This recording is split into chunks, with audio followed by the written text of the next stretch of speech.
First of all, the ingredients that you need is mainly chicken.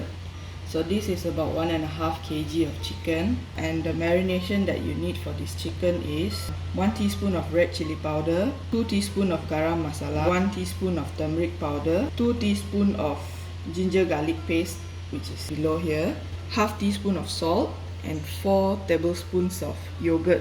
So that's for the chicken marination. The rest of the ingredients are pickled green chilies.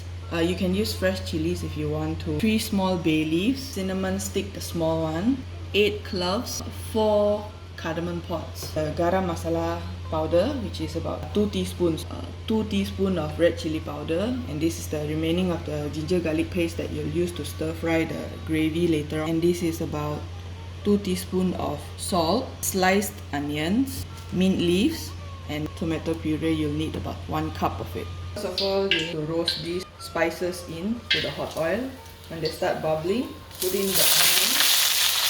So you stir fry them until they are golden. Already, you need 2 tablespoons of ginger garlic paste and stir fry until they are no longer that raw smelling garlic and ginger paste.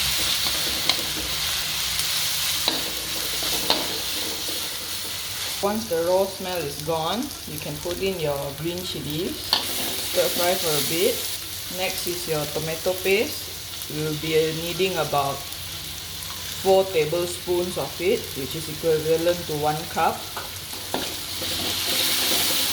Give it a good stir until it's fragrant in smell.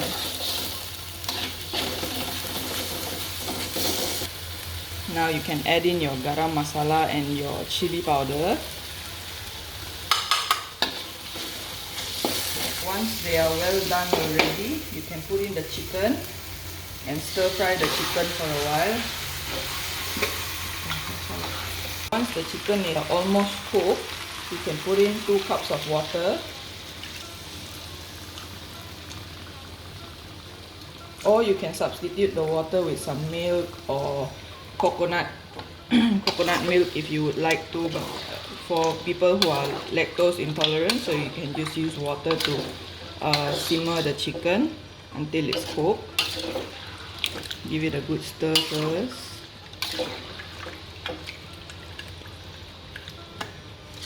Next, you would want to add in the chopped mint leaves.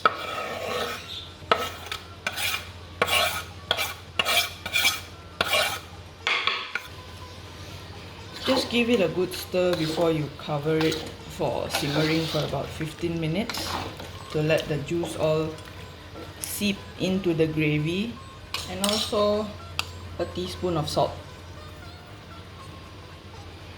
Your gravy has thickened. It's supposed to be like a semi-watery but still thick gravy. Then last you need to do is turn the stove off. Garnish them with coriander leaves. A handful of coriander. If you want more, you can put more.